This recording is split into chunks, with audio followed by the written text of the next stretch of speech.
Olá, meus amigos, estamos aqui novamente para mais um bate-papo sobre o Evangelho. E hoje eu estou aqui com Roberta Montelato, minha querida Beta, e a gente vai falar sobre o capítulo 10, que são os bem-aventurados, os misericordiosos, não é, Beta? É isso mesmo, Mauro. Então, boa noite a todos. Sentem-se aqui conosco nesse evangelho e vamos bater um papo agradável, esclarecedor e vai ser muito bom. Vamos falar sobre a misericórdia. Isso, e a misericórdia nos traz também falar sobre o perdão, que é um assunto muito, muito importante, né, para todos nós. E eu sei que Beta já separou alguns pedaços do Evangelho e ela vai ler para a gente e a gente começa dessa forma, tá bom? Tá ótimo, Mauro. Então, eu vou ler dois trechos do evangelho, a gente bate um papo e depois terminamos trazendo uma terceira parte. O que você acha? Perfeito, acho que está ótimo, vamos lá. Então, vamos. Bem-aventurados os misericordiosos, porque eles alcançarão misericórdia. Mateus, capítulo 5, versículo 7. Se vosso irmão pecar contra ti, vai e corrige-o entre ti e ele somente. Se te ouvir ganhado, terás a teu irmão. Então, chegando-se Pedro a ele, perguntou: Senhor, quantas vezes poderá pecar meu irmão contra mim, para que eu lhe perdoe? Será até 7 vezes? E respondeu-lhe Jesus: Não te digo que até 7 vezes, mas até 70 vezes 7 vezes. Mateus, capítulo 18, versículos 15, 21 e 22. Então, Mauro, a gente falando de misericórdia é bem adequado porque esse evangelho vem depois do Mansos e Pacíficos, que a Rosana de Rosa e a Maísa Aldi nos trouxeram, e é impossível nós sermos misericordiosos se não formos brandos, né? Como você falou. É, exatamente, eu li inclusive que a misericórdia, ela é um complemento da brandura. E Eu isso é que achei eu isso acho, belíssimo. isso é muito interessante, porque é o que você falou, vem logo depois, né, do Mansos e Pacíficos. Então a gente tem sim um caminho a aprender, né? São passos que a gente vai dando para poder chegar aos lugares que a gente quer, a desenvolver as virtudes que o Evangelho nos traz, né? Exato. E depois, né, desse trecho do Evangelho, a gente tem: se vosso irmão pecar contra ti, vai e corrige-o entre ti e ele somente. Eu achei isso tão especial, porque, assim, chamar a atenção das pessoas, né, de um equívoco na frente de outras pessoas é tão desagradável. Então, quando isso aparece no Evangelho, para mim, assim, é uma coisa entre você e outra pessoa, né, de você não corrigir para não, assim, deixar outra pessoa desconfortável. Eu achei de uma certa humildade, achei isso interessante quando eu li no capítulo. É, eu acho que vem de encontro com tudo que a gente está falando, né? Quando a gente fala que nós trazemos a mansidão e a paz do outro capítulo, que são os mansos e pacíficos, é um aprendizado que a gente vai desenvolvendo, como todo o evangelho nos traz, né? Todo o evangelho é um aprendizado, lógico, mas é um aprendizado que a gente vai percebendo para que a gente não tenha necessidade de humilhar, a gente não tenha necessidade de chamar atenção na frente dos outros, de expor a outra pessoa, Exato, né? Qualquer problema que a gente tenha. E é aquele caminho que a gente vai fazendo, eu fico olhando para isso, é o caminho que a gente vai fazendo e que a gente precisa trilhar conosco também. A gente precisa trilhar com a gente exato, mesmo. Quando nós ainda não conseguimos eh agir de uma certa forma com o próximo, né, com a outra pessoa que convive com a gente no dia a dia, é porque nós ainda talvez não consigamos agir dessa forma conosco. É o que a gente traz para o autoconhecimento, quando a gente vai falar de auto-perdão, por exemplo, trazendo para o assunto de hoje, não é? é verdade, Mauro, porque assim, aquele perdão que a gente atribui ao próximo é interessante, mas aquele perdão que a gente atribui a gente é fantástico, né? Então, assim, eu acho que antes da gente aprender a perdoar o próximo, é preciso se perdoar. Como eu falei, a gente, né, no projeto Acolher Perdas e Luto, a gente aprende a se acolher antes de acolher ao próximo. Porque daí nós temos, assim, aquela empatia, nós sabemos o que era acolher para a gente fazer isso pelo outro. E o perdão, como que a gente vai perdoar o outro se a gente tem vários ali aspectos de culpa, de julgamento, de crítica, né? E que nós não nos perdoamos. Então, é preciso primeiro resolver também essa dinâmica do auto-perdão. Eu acho que é uma estrada, né, que a gente tem que cumprir aí, que a gente precisa se acostumar, inclusive, porque muitas das vezes, em todos os aspectos da vida e também nesse do perdão e da misericórdia, muitas das vezes a gente faz o caminho contrário, né? A gente quer primeiro fazer o bem para todo mundo, perdoar todo mundo, ser misericordioso com todo mundo, ser manso e pacífico com os outros. Mas se nós não trilharmos a estrada dessas virtudes, nós mesmos, conosco, nós não vamos aprender como isso funciona. É como a gente fala, né? Eu não posso passar para as pessoas aquilo que eu não sei, aquilo que eu não Exato. vivi, É isso mesmo. não é? A empatia começa pela gente, né? Tem que começar pela gente, não é verdade? Quando eu acordo de manhã, eu preciso me olhar e saber como eu estou acordando, como vai ser o meu dia, É isso mesmo. já me cuidar, Sim. já prestar atenção em Já como se vigiar. já se vigiar, não é? É incrível. A gente precisa trilhar essa estrada conosco mesmo. E isso vai de encontro até, perdão, Beto, até Não, a imagina. primeira parte da misericórdia, né? Quando ele fala, bem-aventurados os que são misericordiosos, porque eles obterão a misericórdia. Por quê? Porque a gente precisa trilhar essa estrada para alcançar aquilo que a gente quer, não é? É verdade. Só vejo assim uma diferença. Quando nós estamos perdoando o outro, o que ele vai fazer com esse perdão é com ele, né? Se ele vai aprender, se ele vai rever, né, as suas inabilidades. Agora, quando a gente se auto-perdoa, a gente não é só falar, toda hora se desculpar, não, tudo bem e tal. A gente tem que fazer um esforço de não repetir o erro. Exato. Então, assim, eu acho que o auto-perdão está ligado ao fato de deixa eu ver por que que eu estou, né, fazendo isso, estou repetindo esse erro e o que que eu posso arrumar. Porque senão é muito fácil de ficar sempre não, desculpando, né? É muito cômodo. Então, assim, quando a gente perdoa alguém, a gente deixa ir. Agora, quando nós nos perdoamos, a gente tem que tentar, assim, nos reabilitar. A gente não pode realmente, você está certíssimo, a gente não pode simplesmente falar assim, eu me perdoo porque eu errei, e amanhã eu me perdoo de novo, e depois de amanhã eu me perdoo de novo, e vou ficar me perdoando porque aí é fácil, eu não preciso necessariamente fazer o esforço de me melhorar, não é? Exato. E é exatamente, porque é exatamente isso que a gente, na verdade, quando a gente vai falar do perdão para o próximo, né, para com o próximo, quando a gente fala que perdoa, a gente espera que o próximo não repita aquela ação conosco, não é? E a gente Exato. espera que ele se torne uma outra pessoa também, porque é um caminho É. que a gente tem que fazer e é um caminho natural em nós, né? Mas, de qualquer forma, é uma expectativa que a gente não pode criar. Você Não pode, concorda? exatamente, não Porque deve, não todos deveria nós somos criar. falíveis, nós somos humanos falíveis. Então, muitas vezes o nosso sofrimento é porque a gente perdoa a pessoa, né?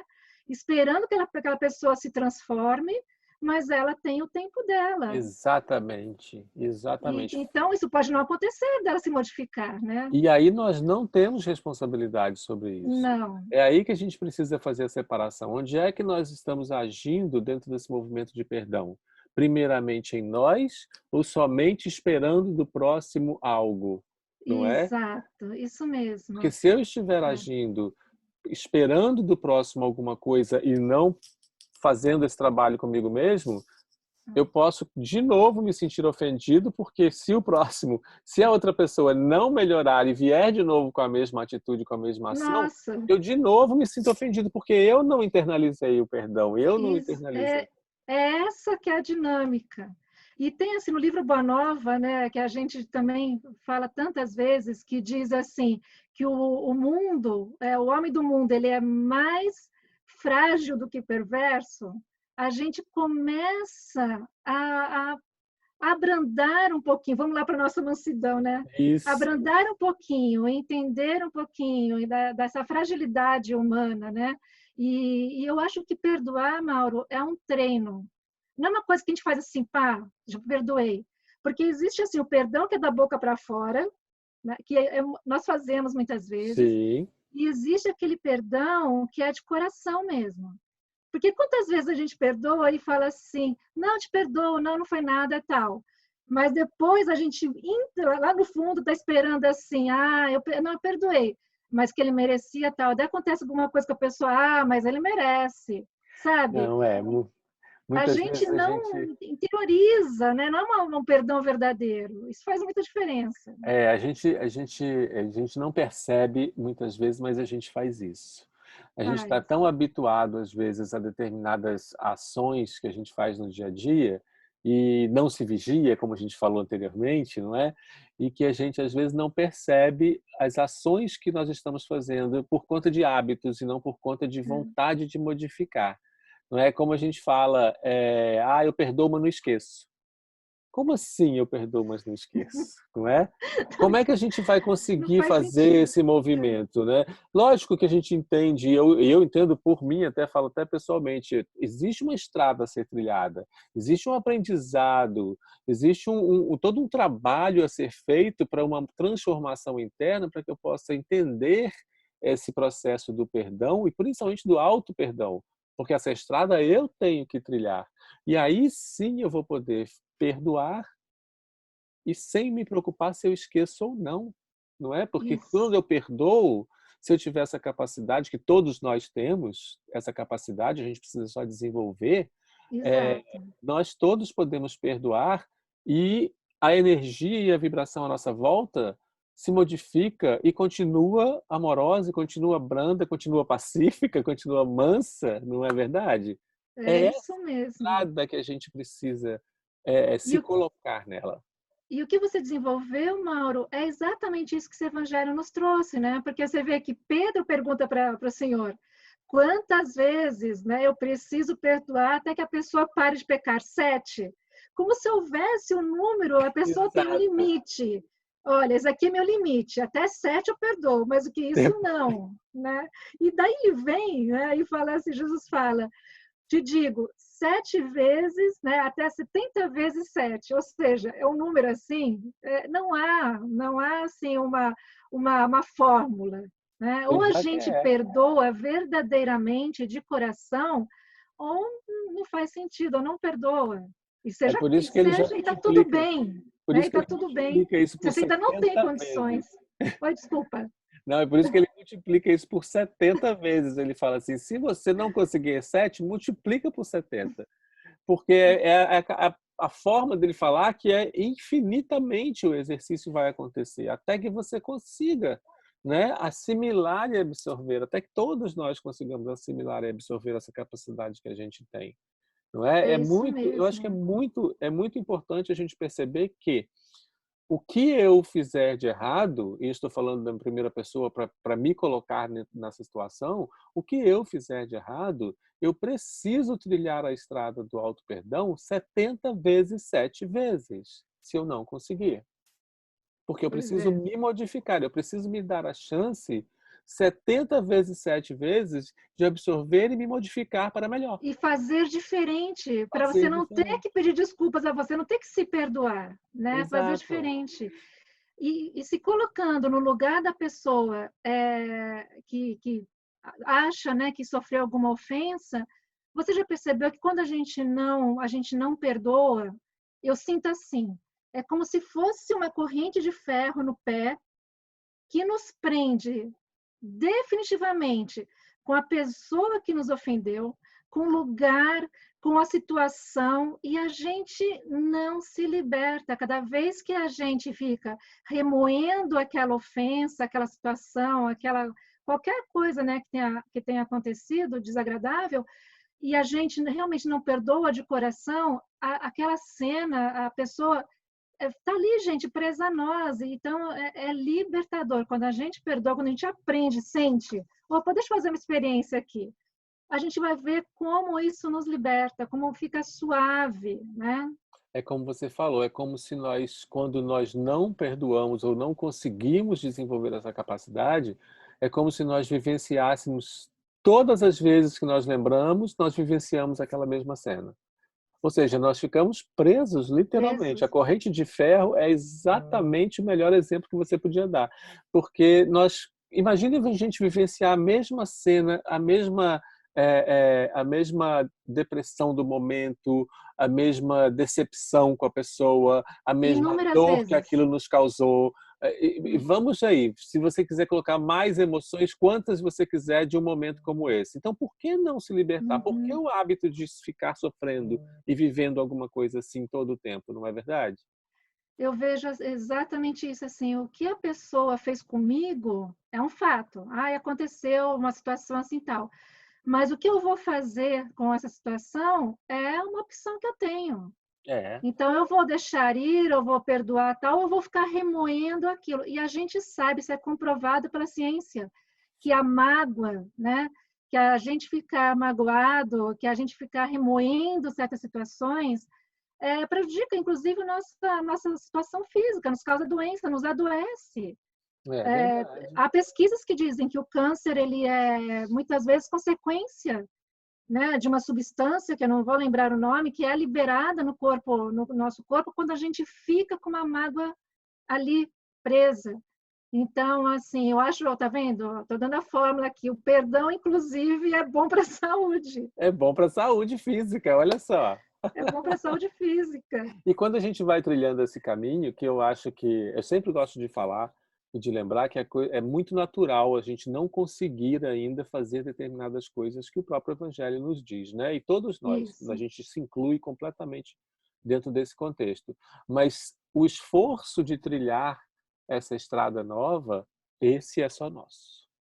Esse só depende da minha vontade de dar o passo. Então a Sem outra dúvida. pessoa pode sim, me ofender, fazer alguma coisa que me ofenda, mas o meu sentimento de ofensa, eu é que tenho que trabalhá-lo, porque quanto mais manso e pacífico e mais brando eu sou, menos me sinto ofendido, porque eu aceito e consigo entender todo um contexto que a outra pessoa também vive e pode viver como eu posso. Sem dúvida. É isso Então, mesmo. ele está interligado, né? É como Jesus, a gente está em pleno evangelho como Jesus, quer dizer, por que ele não se ofendia? Porque o amor dele era incondicional, porque não existia ofensa vinda de todos os irmãos que ele tinha, que ele pregava e que ele falava, e que eram imperfeitos, como nós somos até hoje. Então, a imperfeição não quer dizer que nós sejamos culpados disso ou daquilo. A imperfeição só nos mostra que nós precisamos caminhar mais, fazer Isso mais mesmo. esforço para melhorar, não é? Chegará o dia que a gente não se sentirá ofendido, não é? Chegará o dia, e aí não precisaremos perdoar, Não precisaremos perdoar, porque que maravilha. não nos Não, sentaremos, né, não nos sentiremos ofendidos. Olha que coisa linda, não é? coisa linda. Mas tem uma outra partezinha aí para a gente não Tem, perder, né, que você falou que ia ler. vamos lá. Portanto, se estás fazendo a tua oferta diante do altar e te lembrar aí que teu irmão tem alguma coisa contra ti, deixa ali a tua oferta diante do altar e vá te reconciliar primeiro com teu irmão e depois virás fazer a tua oferta. Mateus capítulo 5, versículo 23 e 24. O que E que você achou? olha só isso, como isso vem de encontro, parece até uma conclusão da coisa Sim, mesmo, né? Vem todo direitinho, né, no passo a passo. Como é que é, nós podemos pensar, né, nessa linguagem figurativa do Evangelho, na nossa oferenda, no que nós vamos ofertar, se a gente ainda tem um problema ou algo a ser resolvido, ou um sentimento que ainda nos, não nos deixa ser tão puro quanto poderemos.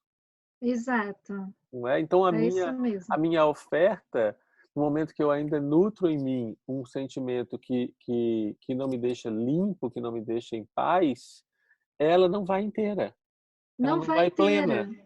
não é? Exatamente. Então, isso da gente se reconciliar com o irmão Eu acho que é uma coisa assim que nós devemos pensar diariamente, porque nós sempre achamos, deixa para amanhã, deixa para depois.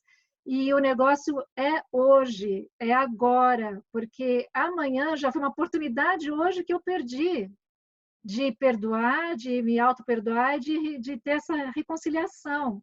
É. Então, a gente sempre vai, né, adiando, adiando, adiando, e assim, esse nosso caminho, a gente não sabe o tempo, né, que vai durar. Então, É. quanto antes a gente se reconciliar, é melhor para todos os aspectos. Porque em todas as ações que a gente pratica no nosso dia a dia, mesmo que a gente não perceba, como eu falo, que a gente tem hábitos e às vezes a gente faz as coisas automaticamente, mas em todas as ações que a gente pratica no nosso dia a dia, essas ações elas são como se fossem oferendas, né? Como se Uhum. fossem aquilo que eu quero dar, né? Da minha parte para os outros, para os animais, para as plantas, para quem quer que seja que eu esteja convivendo ou que quer que seja que eu esteja convivendo. Eu estou doando algo meu, não é? Então, quando você traz essa coisa do hoje, é muito interessante porque eu tive uma pessoa no nosso grupo do Acolhentena, que a gente tem no É, projeto, e aí eu estava maravilhoso, por sinal. maravilhoso, com certeza, é um grupo muito legal e para ajudar o pessoal que está mesmo, né, em plena essa quarentena, né, sem ter muito para onde fugir. A gente criou isso para a gente poder ajudar. E eu estava falando para essa pessoa exatamente desse plantio e dessa colheita, né? Porque você vê como o evangelho é todo interligado, né, Beta? A gente consegue perceber isso. Totalmente. É. Aí eu estava falando para ela, o que a gente planta hoje, a gente colhe amanhã. Então, o que eu estou colhendo hoje é porque eu plantei no ontem, não é? E ela me trouxe, então, uma questão que ela falou assim, mas e as pessoas que fazem as coisas com a gente, independente da gente ter plantado, e elas fazem, elas atrapalham a nossa vida e tal, não é? E Uhum. aí eu achei muito interessante porque a Rosana respondeu a essa pergunta e ela falou assim, mas o que é que interessa a cada um de nós? O porquê a pessoa trouxe para nós determinadas ações e sentimentos e coisas, ou o que nós queremos fazer com isso? Exato, é que a gente falou aqui nesse evangelho. Então fecha, é O que incrível, acontece, né, é um fato, mas o que a gente vai fazer com aquilo é opcional. é Você vai ficar opcional. remoendo, ou você vai deixar ir, né? Você vai. A capa desse nosso evangelho é uma moça assim soltando os pássaros da gaiola. Aí, Então, assim, é deixar ir, né? Aquilo não te pertence. Por que que você vai se sentir ofendido se aquilo não te pertence? Né? Eu acho nós precisamos trilhar essa estrada do auto-perdão, do autoconhecimento, do auto-trabalho de melhoria. Sabe que eu acho, Mal, assim, não sei como é que nós estamos aí de tempo, Temos mas aqui uns 2 minutinhos. se deixar, a gente vai. Vai. Eu penso assim, no ato de perdoar, é o seguinte, sabe quando você se corta, né, assim, profundamente? Então, aquilo dói, óbvio, né? Sim. Mas a gente tem a opção de deixar aquilo cicatrizar. Você vai olhar para sua mão, você vai ver o corte, né? Vai te lembrar, mas aquilo não vai doer mais. Ou a gente não deixar aquilo cicatrizar e ficar aquela coisa que pode infeccionar, que vai incomodar, sabe, que vai causar problemas. Então, para mim, o perdoar é assim, é uma cicatrização da alma. É É a verdade. Muito bom, gente, muito bem não colocado. é que aquilo simplesmente não existiu, né? A gente, como a gente fala, a gente coloca um véu sobre aquela situação, mas aquilo não é totalmente esquecido. Ele é perdoado e ele fica leve. Então, aquela cicatriz vai existir, mas eu vou olhar para ela e vai me trazer uma lembrança, mas não vai mais me trazer uma dor. Exatamente. É essa transformação, né, dessa dor em aprendizado, como a gente fala, né, e em coisas melhores que a gente cria dentro de nós. É perfeita, essa colocação sua também é perfeita. Nós precisamos começar a perceber esse novo passo, esse novo direcionamento que a gente tem que dar para as nossas vidas, não é? De vivenciar tudo aquilo que nós lemos, tudo aquilo que nós queremos, tudo aquilo que nós assistimos. As nossas expectativas, elas precisam passar a ser realidade nas nossas vidas primeiramente, E é não por é? isso que nós mudamos o nome do encontro com o Evangelho para bate-papo do Evangelho. Para Que é bate-papo. para a gente vivenciar, né, de uma forma leve, né, é trazer o Evangelho para a nossa vida, para a nossa vivência. Para nosso dia a dia, porque nós É. estamos todos os dias, do acordar ao dormir, vivenciando lições do Evangelho e a gente não percebe. E já E a gente estamos não ansiosos percebe. pela próxima. Não é? Então tá, meus amigos. Beta, muitíssimo obrigado. Eu Foi que assim uma agradeço a sua emoção. companhia, fazer Foi Evangelho com maravilhoso. você, Foi maravilhoso, maravilhoso. muito Foi bom. maravilhoso. Esse foi o primeiro meu de Beta juntos, né? Para quem não Espero sabe, que seja o primeiro de muitos. vai, com certeza vai ser. Foi maravilhoso. Eu espero que todos vocês também tenham gostado, né? A gente agradece muito a todos vocês que estão assistindo. E a gente vai estar, então, daqui a pouquinho com vocês para perguntas, questões, dúvidas sobre esse bate-papo que a gente teve hoje. É isso mesmo. Não é? Então, só gratidão. Só gratidão. Obrigado, Beta. Obrigado, amigos. Um beijo grande para vocês e boa semana. Um beijo.